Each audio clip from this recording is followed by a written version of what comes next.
우선 오늘 세미나에 초청해 주시고 발제를 하게 해주셔서 대단히 감사드립니다. 처음에 발표 제안을 받고 이 오디언스 청객을 소비자로 봐야 할지 보험사로 봐야 할지 좀 고민을 했거든요. 근데 보험사로 생각을 하고 작성을 했습니다. 그래서 다행히 오늘 업계에서 좀 많이 오신 것 같아 보이셔서 오늘 발표를 하고 한 번이라도 가서 이제 우리 회사 연금 상품에 뭔가 더 해야 될 게 있을까라는 고민을 좀 더 해주시면 제 발표는 오늘 그걸로 되게 만족스러울 것 같습니다.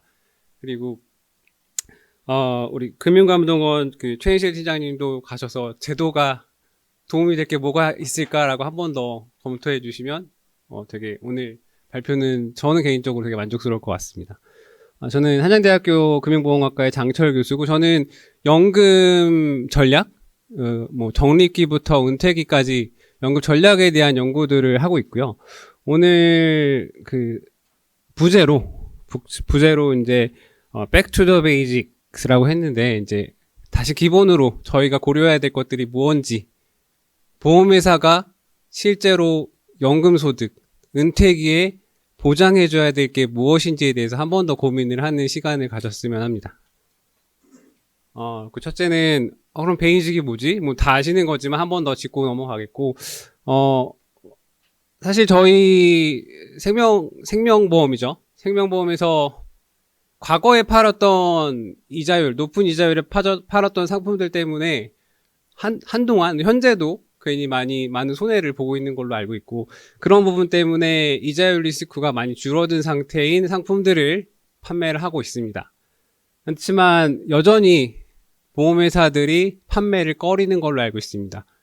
20-30년의 긴 관찰기를 지나서 수익이 나는지 안 나는지 그때가 확인이 돼야 되는데, 너무 불확실하고, 그 불확실성 때문에 리스크 마진을 올려잡고, 그러면은 보험료도 비싸지고, 당연히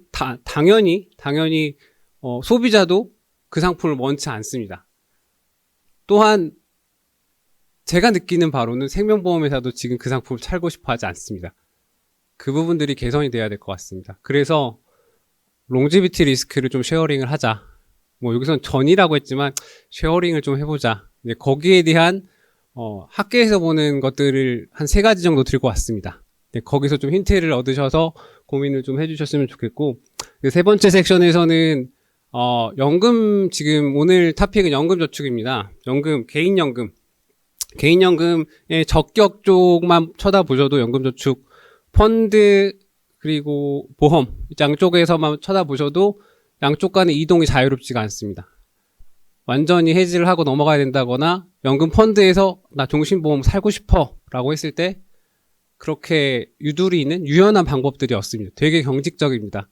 하지만 역시 저는 이제 학교에 있으니까 학술계에서는 두 간의 관계가 유연해야지 노후 보장이 확실해진다라고 얘기들을 하고 있습니다. 우선 그럼 기본적으로 당연히 보험에서 이제 연금 상품, 연금 소득들을 보장을 하고 하는데, 생존자 수 현재와 미래 예측과 실제가 얼마나 갭이 날지, 그리고 거기에 대해서 얼마나 확신을 가지고 있는지, 그 생존자 수에 대한 확신이 있어야 되고요. 그리고 인베스트먼트 리턴이죠. 지금 개인연금 쪽 적격에서는 보험회사 같은 경우에는 공시율만 보장을 하고 있습니다.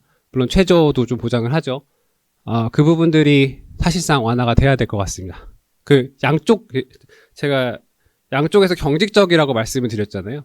펀드에서는 나중에 차차 보장을 낼 수 있는 상품들을 제공을 해주셔야 되고, 보험 쪽에서는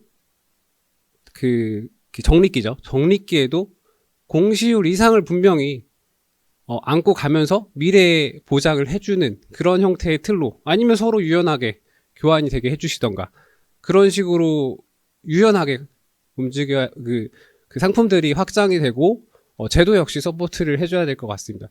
지금 상품의 구조가 제도 때문인지 처음부터 그렇게 시작을 해서 그런 틀을 잡았는지 전 잘 모르겠습니다. 하지만 이제 그런 유연함이 필요하다는 건 확실합니다. 이런 2가지 측면에서 쳐다봤을 때 현재 생존율, 그 사망률이 개선돼서 생존율이 올라가고 한참 올라갔습니다. 그리고 불확실성도 큽니다. 그리고 만약에 종신연금을 선택하는 사람들은 본인이 오래 산다고 생각을 하고 있습니다. 그거 어드버스 셀렉션이라고 하는데 그런 부분 때문에 아까도 말씀드렸듯이 보험회사에서 로딩을 크게 잡을 수 없습니다. 크게 잡을 수밖에 없습니다. 그 말은 보험회사도 종신연금 판매하고 싶지 않습니다.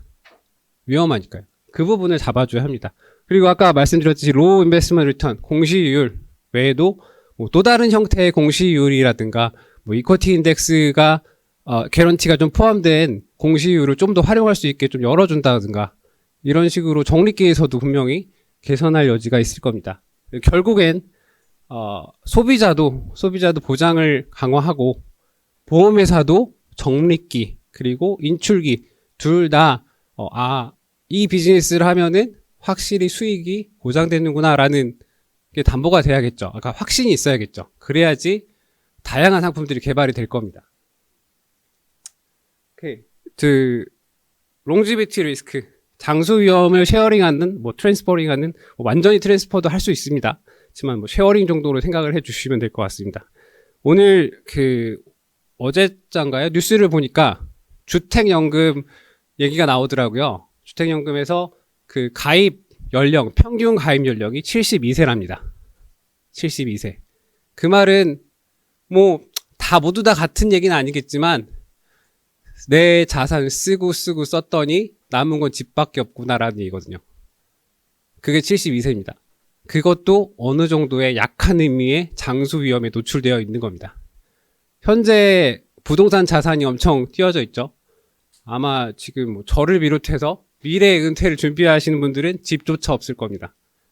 그럴 경우에 분명히 다른 수단들이 필요합니다. 72세부터 보장이 가능한. 72라는 숫자가 연구를 쳐다보면 굉장히 자주 등장을 합니다. 오늘은 시간이 없으니 그 얘기만 하겠지만 70이라는 숫자가 굉장히 중요한 한 시점인 건 확실합니다. 앞에서 강성호 박사님도 5년, 10년 확정으로 돈을 연금저축에서 뽑아간다. 그럼 그 뒤에 돈이 없습니다. 물론 연금저축을 활용하시는 분들은 그렇게 생활이 어렵지 않을 겁니다. 그렇지만 역시나 약한 의미의 장수 위험에 노출되기 시작하는 겁니다. 여기서 그런 장수 위험을 전가시키는 방법들이 뭐가 있을까라는 학술 자료들을 좀 가지고 왔습니다. 제가 이제 오늘 기자분들도 계시지만 보도가 목적이 아니고 생명보험회사 분들이나 여기 제도에 계신 분들이 한 번씩 생각을 해주시면 좋겠다라는 의미에서 가져온 것들이니 조금 영어로만 써도 조금 양해 부탁드리겠습니다. 첫 번째는 여러분들 예를 들어서 내가 종신연금을 샀는데 한 달에 50만 원씩 받기로 약속을 했다. 사실상 우리나라에서 50만 원씩 확정으로 주는 종신연금 상품은 없습니다. 그렇지만 거기에도 보험회사가 떠안는 롱지비티, 생존율에 대한 위험이 있습니다. 평생 줘야 되니까요. 평생 생존율의 패스가 어떻게 바뀔지 모르죠. 제가 이 해당 연구에서는 그러면 보험회사 말고 3자의 데이터를 사용해서 통계청의 데이터 등을 사용을 해서 기대 여명이 있고 분명히 실제 발생하는 여명이 있을 겁니다. 그 사이에서 차이가 발생하면 그거만큼 조정을 하자. 그쵸? 생존자가 많아지면 50만 원이 아니고 40만 원을 받을 수도 있습니다. 그렇지만 생존자가 적어지면 50만 원이 아니고 60만 원을 받을 수도 있죠.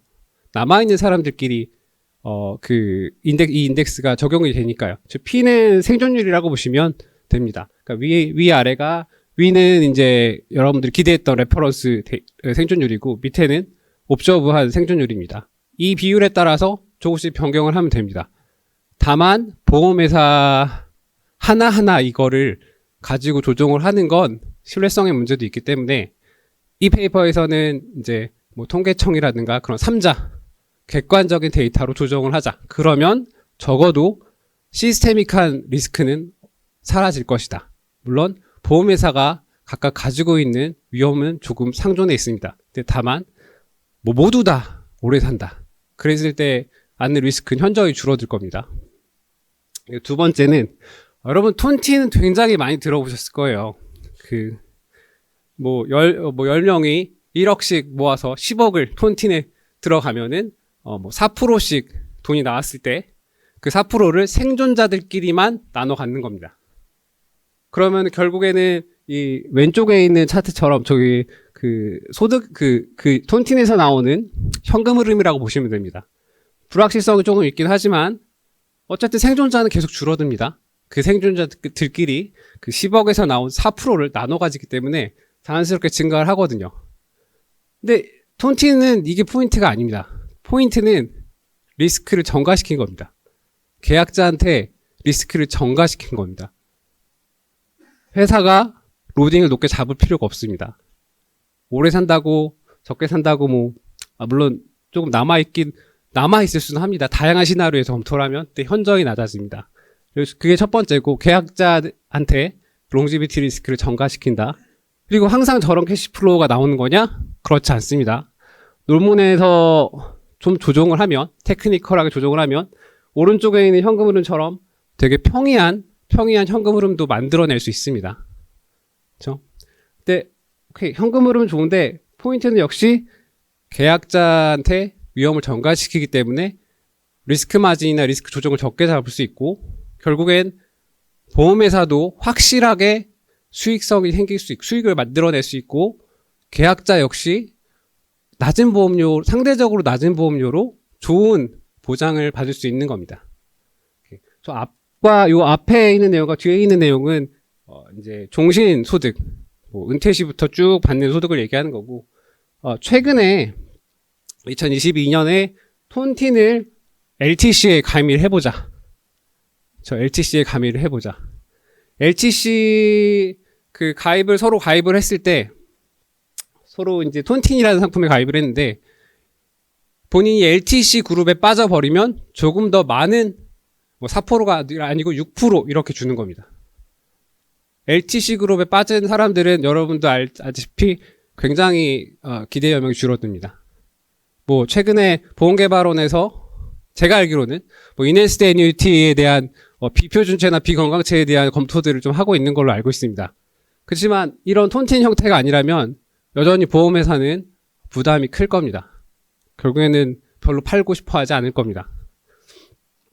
테이블에서 보시면 저 두 번째 컬럼과 마지막 컬럼의 숫자만 한번 봐주시겠습니까? 리스크 로딩에 대한 겁니다. 그러니까 마지막 거는 이 LTC 톤틴이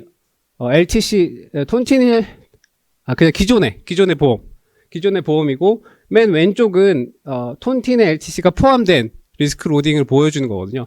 일단 그 차이만 보시면 계약이 10개일 때와 맨 첫 번째 컬럼이요. 10개일 때와 5,000개일 때 당연히 계약 숫자가 늘어가면서 리스크에 대한 예측이 좀 더 정확해지는 거 맞습니다. 로딩도 역시 적어지고, 중요한 점은 LTC 톤틴의 형태를 가졌을 때 리스크 로딩을 현저하게 낮게 가져갈 수 있다는 겁니다. 회사의 부담도 적고 소비자의 부담도 적어지겠죠. 예. 그런 식으로 톤틴의 형태죠. 톤틴이란 말을 사용할 필요도 없기도 합니다. 사실 요즘은 학술계나 해외의 회사들은 톤틴이란 말을 조금 안 쓰는 경향이 있기도 하는, 새로운 단어들을 조금씩 만들어내서 사용하는 것 같긴 합니다. 오케이, 그 다음 섹션으로 넘어가서 제가 굉장히 경직적이라고 말씀을 드렸습니다. 연금저축 적격만 보시면 연금저축 펀드, 연금저축 보험, 분명히 난 종신연금을 원하면 무조건 연금저축 보험으로 가야 합니다. 연금저축 펀드에선 종신연금을 보장하지 않습니다. 물론 이런 쪽으로 나오는 장수연금이라든가 이런 것도 보장을 하지 않죠. LTC연금 이런 것도 보장하지 않습니다. 그런 유연성이 많이 떨어집니다. 근데 이 부분은 조금 디테일한 면은 좀 떨어지지만 좀 큰 차원에서 얼마 전에 IME라고 이제 인슈런스 매스매틱 이코노믹스 컨퍼런스가 에딘버러에서 열렸었는데요. 거기도 이제 연금 관련된 학자들이 많이 모여서 얘기를 하는데 카부치 2023. 저 페이퍼는 그냥 그 박사, 그 UNSW의 박사과정 학생이 쓴 그 논문입니다. 그 박사 테시스입니다. PhD 테시스인데 그 안을 보시면 이쿼티 인덱스와 롱지비티 인덱스를 섞은 상품을 소개를 해요. 당연히 리스크 로딩이 낮다고 소개를 합니다. 굉장히 그러니까 앞에서 학계에서 이쿼티 인덱스도 다뤘고 롱지비티 인덱스도 다뤘고 지금 이 이제 박사를 받았을 겁니다. 이 도린이란 박사는 카부치 도린인데 얘기도 나눠봤었는데 굉장히 되게 액티브한 여성입니다.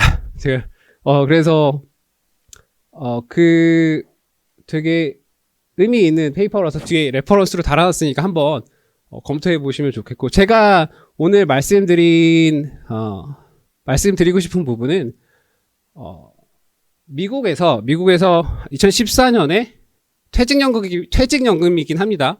그렇지만 배울 부분이 있어서 말씀을 드리면 TDF 타겟 데이트 펀드에서 디퍼드 애뉴티, 예를 들어서 내가 50세인데 정확히는 55세부터 가능합니다. 55세인데 65세부터 종신연금이 나오는 상품을 미리 구매하는 겁니다. 중간에 탈퇴하면 요즘 최근 우리나라에서 말했던 것처럼 저해지, 무해지, 돈을 적게 주거나 안 줍니다. 그렇지만 요즘같이 만약에 이자율이 많이 뛰어있는 상태라면 당연히 애뉴티 가격이 많이 낮을 겁니다. 시장이 정확히 작동을 하면. 우리나라도 그렇게 작동할지 모르겠습니다.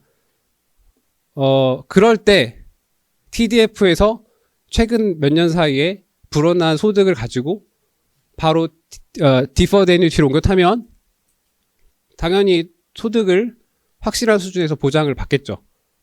그런 식의 접근들을 좀 고무시키는 제도 개정이 있었습니다.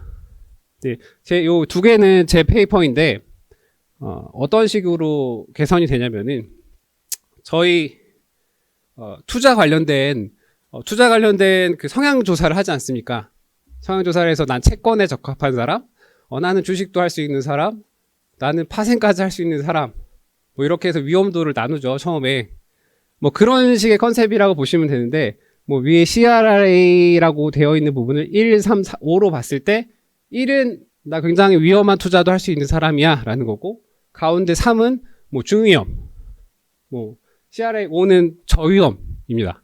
그러니까 저위험자면은 리타이어먼트에서 저위험이면은 나는 높은 수준의 은퇴 자금도 필요하지만 소득도 필요하지만 그 볼러틸리티가 그 변동성이 크지 않았으면 좋겠어라는 의미입니다. 그러니까 애뉴이티를 많이 선호하죠. 이 바 차트를 보시면 밑에가 나이고 각각 바 차트가 이제 투자 전략이라고 보시면 됩니다. 파란색 부분은 채권입니다. 검은색과 파란색은 현금과 채권입니다. 그 부분들이 조금씩 줄어가고 있는 걸 눈으로 확인을 할 수 있습니다. 그리고 그린, 그 초록색 부분은 이쿼티입니다. 이쿼티 부분도 처음에 늘었다가 줄어드는 어느 정도 스태틱한 성향을 보이긴 합니다. 이건 타겟 데이트 펀드랑은 조금 다릅니다. 왜냐하면 이 결과의 목적은 나의 연금 소득을 최대한 안정적으로 나의 성향에 맞게 보장하는 겁니다. 오케이? 그래서 빨간색만 보시면 거치연금이죠. 극단적으로 무해지 거치연금이라고 보시면 됩니다. 예를 들어서 50세 조금 사죠. 디퍼드 애뉴티를 조금 사면, 그리고 55세에 사망을 합니다. 그럼 돌려주는 게 없습니다. 저 부분에 대해서는. 이 연구에서는 그렇게 구성이 되어 있습니다. 극단적이긴 하지만 보장을 확실히 증가시키는 방법이긴 합니다. 미리 소비자로 하여금 미리 은퇴 자금을 조금씩 연금 쪽으로 옮기는 역할들을 하죠. 그렇죠? 세팅이 극단적이어서 마지막 65세 때 모두 애뉴티로 가지만 이 부분들은 어느 정도 만약에 프랙티컬하게 접근을 한다면 조정이 가능합니다. 이게 불가능하다는 거죠. 적격 연금저축 현재 구성에서는. 이 부분은 앞선 결과를 좀 다르게 도식한 건데, 그냥 구두로만 말씀드리면 이런 구성을 가지는 전략을 활용을 하면 이 A나 B, N이나 M만 보시면 되는데 그걸 스토캐스틱하게 하냐, 디터미니스틱하게 하냐라는 차이 정도인데, 어쨌든 이 그래프에서 이 퍼포먼스를 보여주는 그래프에서 오른쪽 우상향하는 쪽에 더 좋은 결과들을 보여주고 있습니다. 그 밑에 점들은 어떤 것들이냐면은 기존의 타겟 데이트 펀드 전략들입니다. 기존의 타겟 데이트 펀드 전략. 우리나라도 디폴트에 대한 논의들을 하면서 뭐 TDF에 대해서 거의 모든 사람들이 알고 계실 텐데, 어쨌든 목표가 소득 보장이라면 그렇게 적립기부터 적당한 상품들을 선택할 수 있는 선택권들을 주는 게 좋습니다. 네. 이제 한 3분, 4분 정도 남은 것 같은데,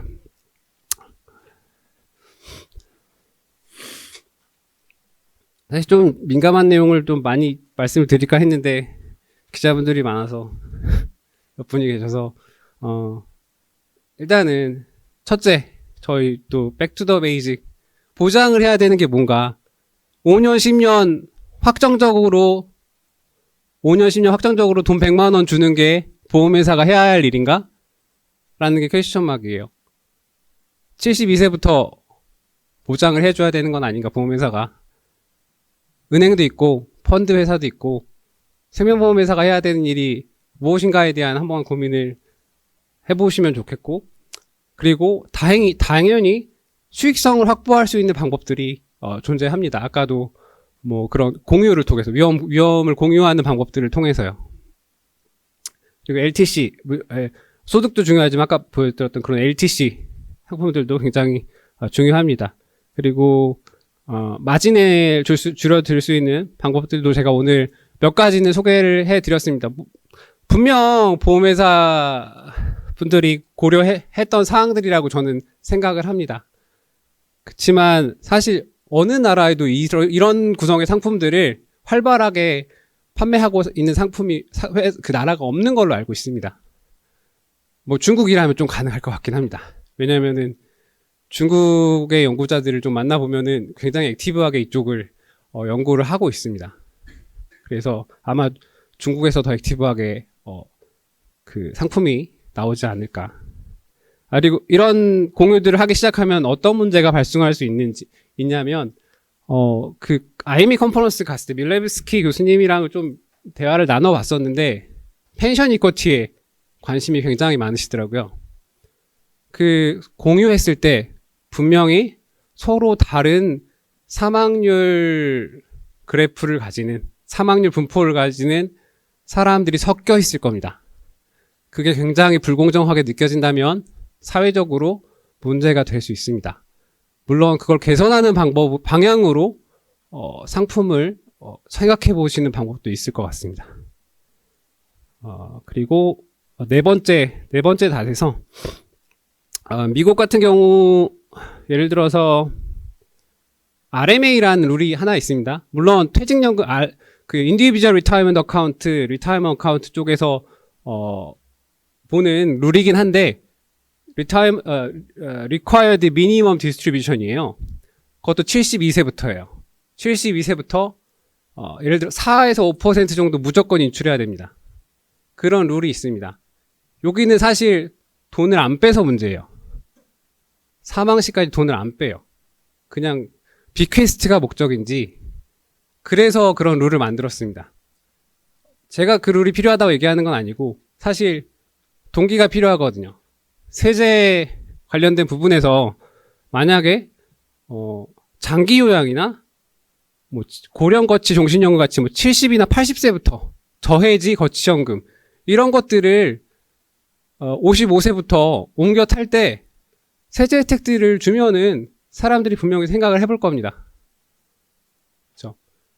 뭐 영업하시는 분들이 이거를 몸소 뛰어다닐 정도로 사업비를 크게 주지 않는 걸로 알고 있기 때문에 제도적인 부분에서 분명히 서포트가 필요할 거라고 생각을 합니다. 마지막으로 보건법 감독 규정이 최근에도 조금 유연하게 좀 개정이 된 걸로 알고 있는데, 제가 디테일하게 쳐다보진 않아서 분명히 여기서도 많은 부분들이 문제가 있을 거라고 생각이 듭니다. 오늘 발표는 여기까지 하겠습니다. 감사합니다.